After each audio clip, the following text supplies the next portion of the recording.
الحمد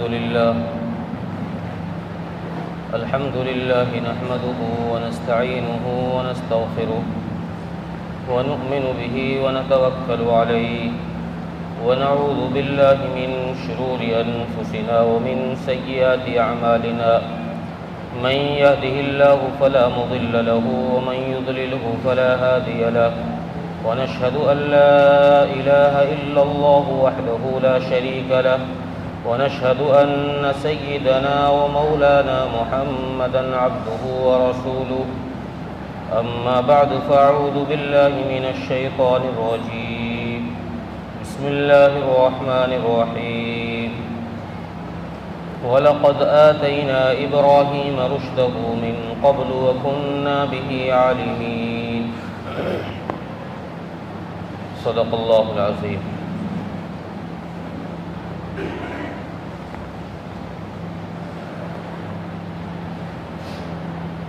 غیور نوجوان دوستوں اور بھائیوں،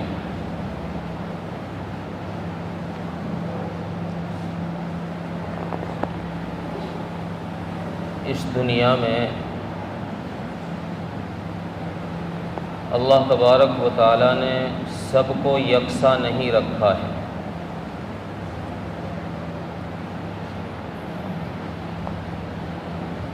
کسی کو مالی اعتبار سے بلند کیا ہے، کسی کو علمی اعتبار سے بلند کیا ہے۔ فرق و مراتب انسانوں کے اندر اللہ تبارک و تعالیٰ نے رکھے۔ کچھ لوگ حکومتی اعتبار سے بلند کیے جاتے ہیں کہ ان کو حکومت اتنی بڑی مل جاتی ہے کہ ان کا ایک مقام، ایک پہچان بن جاتی ہے۔ اس روئے زمین پر 4 لوگ ایسے ہوئے ہیں جن کو اللہ تبارک و تعالیٰ نے کل روئے زمین پر یا روئے زمین کے اکثریت پر، اکثری حصے پر حکمرانی کروائی ہے۔ ان میں 2 مسلمان ہیں اور 2 کافر ہیں۔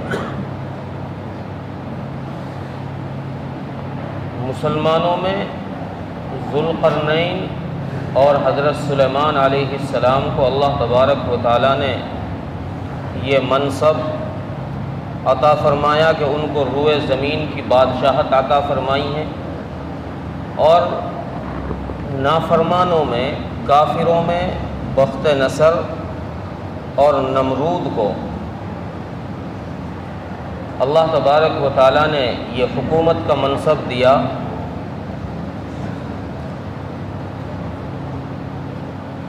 لیکن اگر کوئی انسان کسی عہدے پر پہنچ جائے، کسی کو کوئی منصب مل جائے اور اس منصب پر پہنچ کر وہ انسان رب کی شکر گزاری کرے تو اللہ تبارک و تعالیٰ اس منصب کو بھی، اس عہدے کو بھی، اس کرسی کو بھی باعث نجات بنا دیتے ہیں۔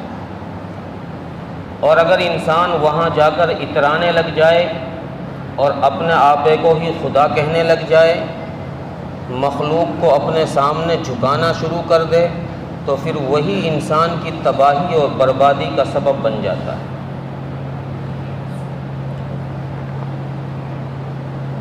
اللہ تبارک و تعالیٰ نے قرآن کریم کے اندر ایک فرعون کا ذکر کیا ہے صراحتاً، جس نے یہ کہا ہے انا ربکم الاعلی، اپنی کرسی کا ناجائز فائدہ اٹھا کر، اپنے عہدے اور منصب کا ناجائز فائدہ اٹھا کر لوگوں کو اپنے سامنے ذلیل کیا ہے، اپنے سامنے جھکوایا ہے، اور لوگوں سے یہ کہا ہے کہ میں تمہارا خود خدا ہوں، میرے سامنے اپنا سر جھکاؤ، مجھے سجدے کیا کرو، مجھ سے مانگا کرو۔ اس کا ذکر تو قرآن کریم نے صراحتاً کیا ہے، انا ربکم الاعلی، فرعون نے کہا ہے کہ میں تمہارا خدا ہوں۔ نمرود کا ذکر قرآن نے صراحتاً تو نہیں کیا، اشارتاً قرآن نے یہ ذکر کیا ہے کہ نمرود بھی ایسا ہی بڑا نافرمان تھا جیسا فرعون، یہ بھی یہ چاہتا تھا کہ لوگ مجھے خدا مانیں، لوگ میرے سامنے سجدہ ریز ہو جائیں۔ جب اس کی بادشاہت عروج پر آئی اور اس نے اپنے آپے کو لوگوں پر تھوپنا چاہا کہ لوگ میری پرستش شروع کریں، میرے سامنے آئیں تو مجھے سجدہ کیا کریں، میرے دربار میں آئیں تو جھک کر آیا کریں، جھک کر داخل ہوا کریں، اللہ تبارک و تعالیٰ نے پھر اس کو ذلیل کرنے کا فیصلہ کر لیا۔ اور اللہ تبارک و تعالیٰ جسے ذلیل کرنا چاہ لے، جس کے بارے میں فیصلہ فرما دے کہ اسے ذلیل کرنا ہے، اب چاہے ہم اور آپ ساری دنیا زور لگا لے، اسے اس کی ذلت سے کوئی بچا نہیں سکتا۔ پھر اسے ذلیل ہو کر رہنا پڑے گا، ہونا پڑے گا، کوئی نہیں بچا سکتا۔ نہ اس کی حکومت اسے بچا سکتی ہے، نہ اس کا عہدہ اسے بچا سکتا ہے، نہ اس کا مال اسے بچا سکتا ہے۔ جب اللہ نے فیصلہ کر لیا تو اسے ذلیل ہونا پڑے گا۔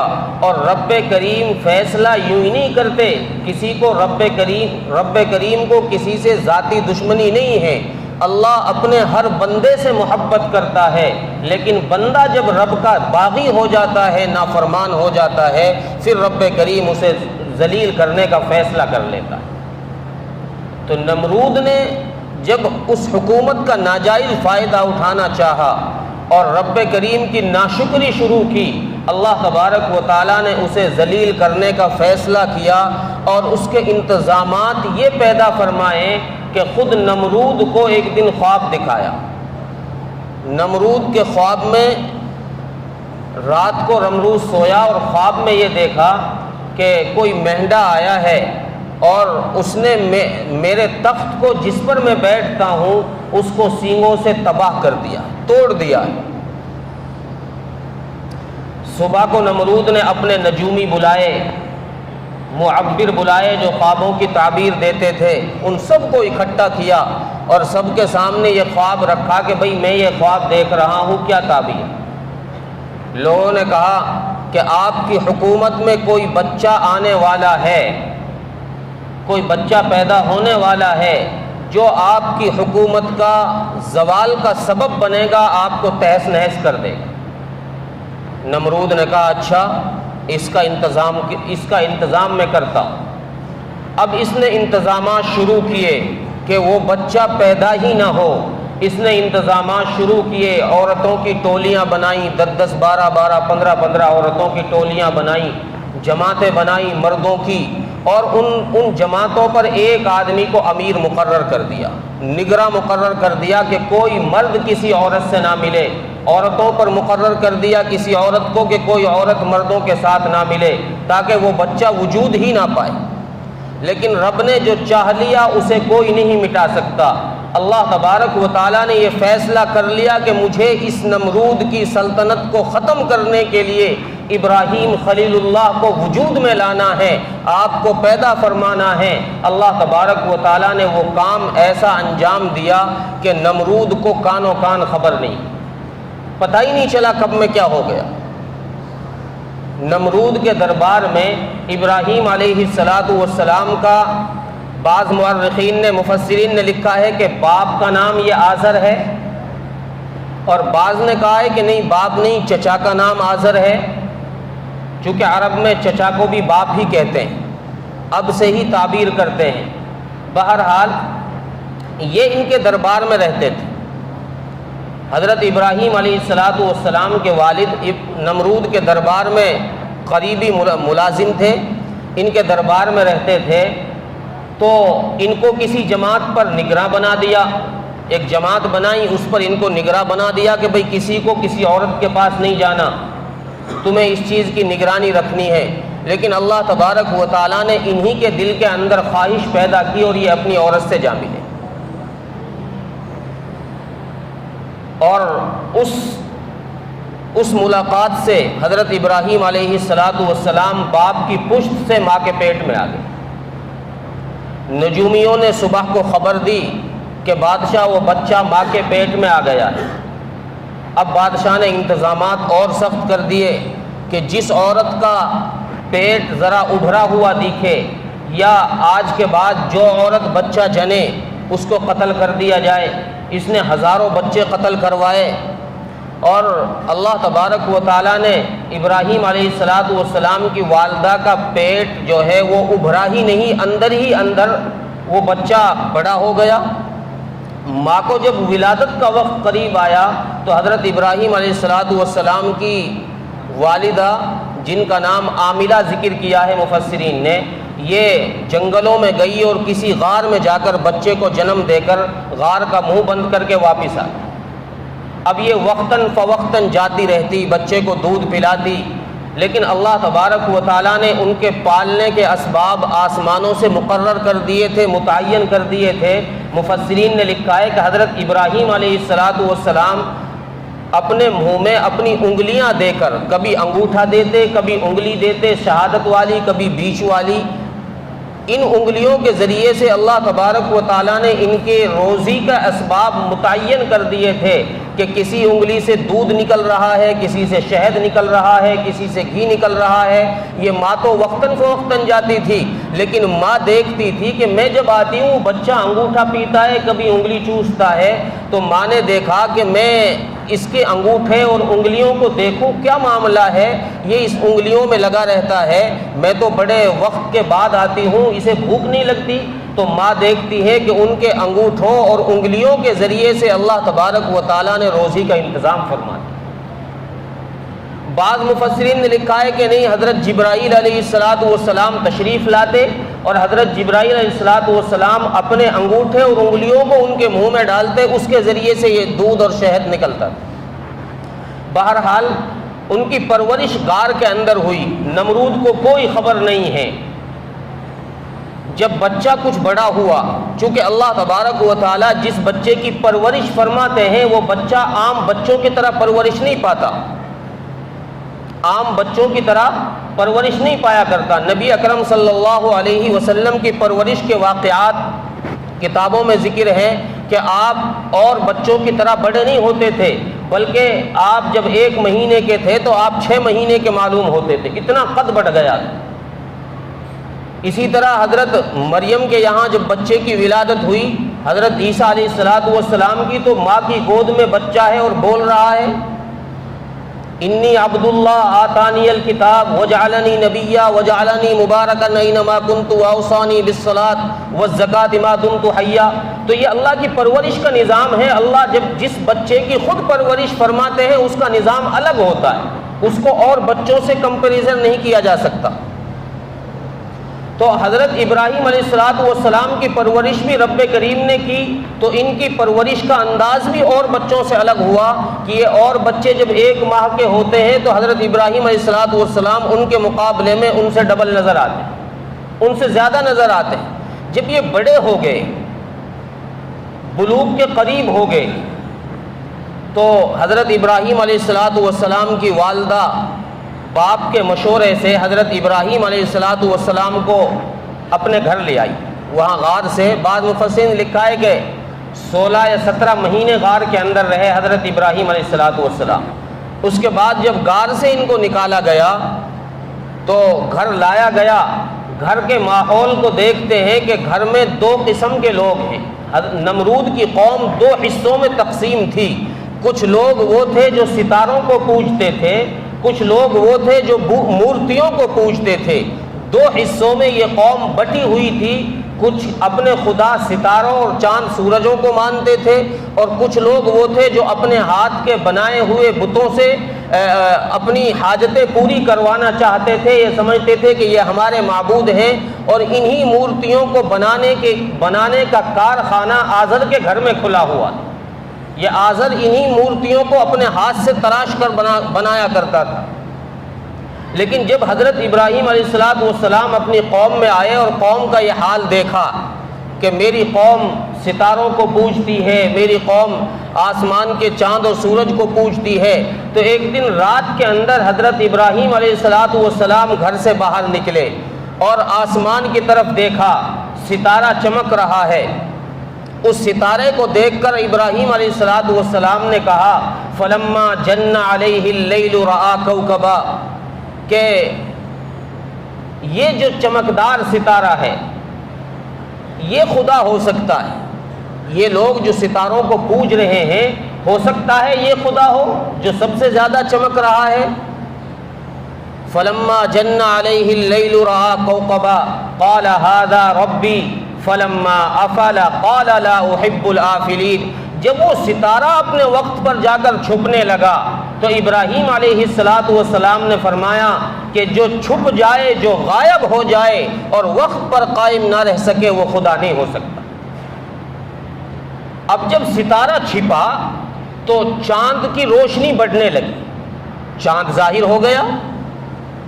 اب چاند نظر آیا تو ابراہیم علیہ السلام نے فرمایا فلما رأى القمر بازغا قال هذا ربی، کہ بھئی یہ چاند اس سے بڑا ہے، اس ستارے سے زیادہ روشن اور چمکدار ہے، یہ خدا ہو سکتا ہے۔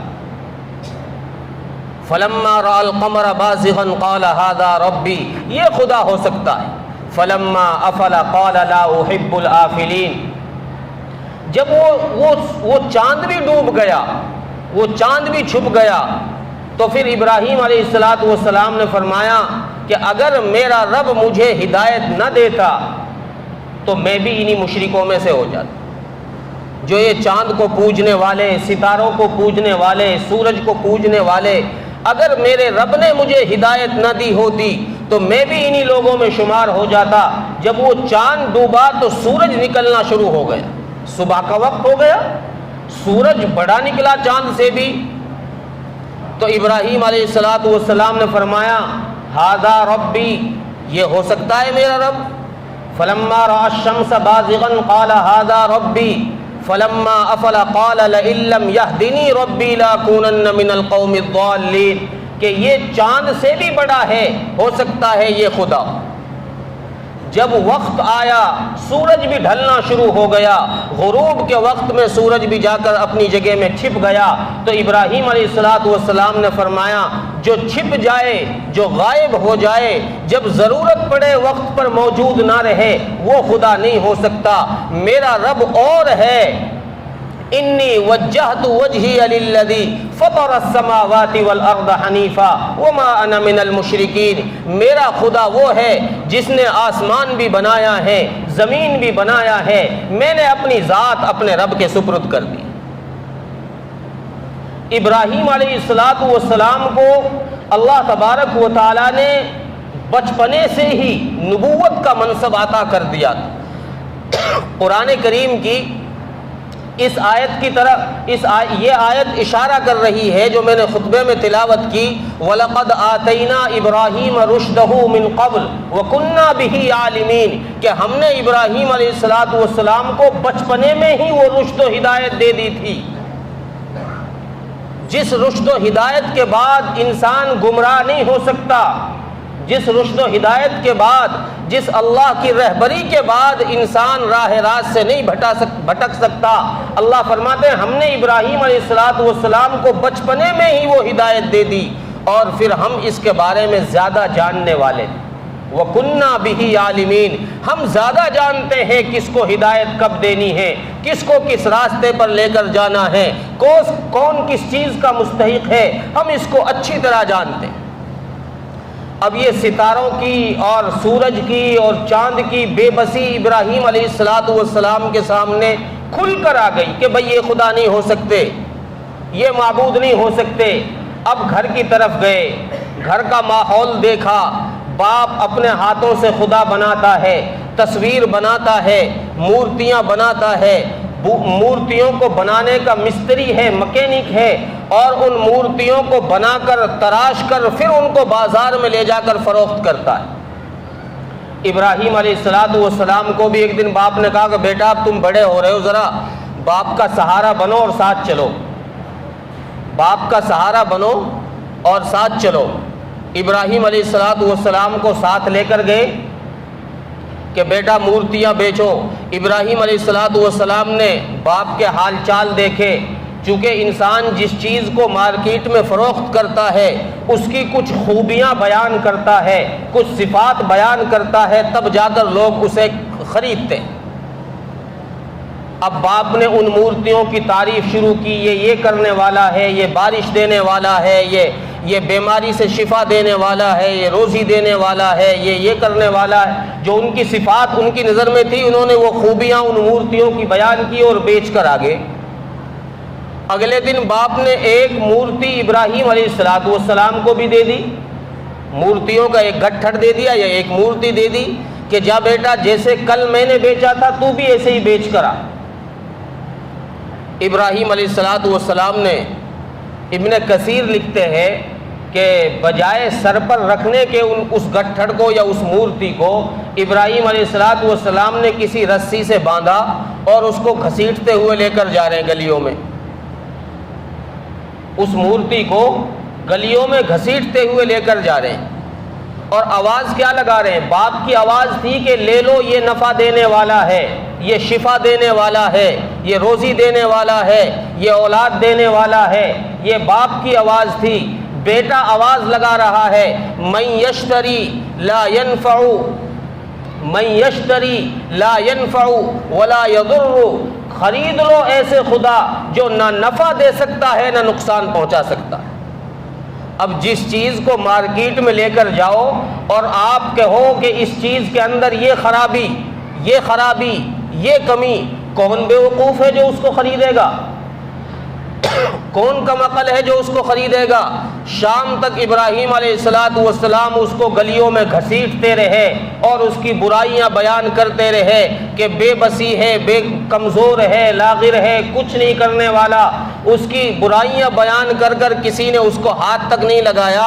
شام کو واپس گھر آئے اور اتنے میں شکایت لوگوں نے باپ کو پہنچا دی کہ بھائی جن خداؤں کی تو روزانہ تعریف کرتا ہے ہمارے سامنے، آج تیرا بیٹا انہی خداؤں کی برائی بیان کرتا پھر رہا ہے گلیوں میں، یہ کیا ماجرا ہے؟ باپ کو شکایت پہلے پہنچ گئی۔ کچھ لوگ ہوتے ہیں نا جن کو بات ہضم نہیں ہوتی، اب انہوں نے بات پہلے ہی پہنچا دی بیٹے کے آنے سے۔ باپ نے کہا بیٹا یہ تم نے کیا کیا ہے؟ کہ ابا میں نے تو وہی کیا ہے جو سچ ہے، آپ بتاؤ ان میں کیا طاقت ہے، آپ بتاؤ ان میں کیا ایسی چیز ہے، کون سی خوبی ہے جس کو میں بیان کروں؟ ابراہیم علیہ السلام کا جواب پر کچھ ایسے سوالات کیے باپ سے کہ باپ کے پاس ان کا کوئی جواب نہیں تھا۔ ابراہیم علیہ السلام نے ایسے سوال کیے کہ ابا میں ان کے سامنے مٹھائی رکھ دوں، کھانا رکھ دوں، ان کے سامنے سے مکھی اٹھا کر بھاگ جائے یہ اس سے چھین نہیں سکتے، اس مکھی اگر ان کے اوپر بیٹھ جائے اس مکھی کو نہیں ہٹا سکتے، یہ بتاؤ نفع اور نقصان کہاں سے دے سکتے ہیں؟ ابراہیم علیہ السلام نے جب ایسے سوالات کیے باپ کے سامنے تو باپ نے کہا نکل یہاں سے، نکل، ایسے بیٹے کی ضرورت نہیں ہے جو ہمارے کاروبار کو ہی ٹھپ کر دے، ہمارے خداؤں کو ہی برا بھلا کہتا رہے، ہمیں ایسی اولاد کی ضرورت نہیں ہے، نکلو یہاں سے۔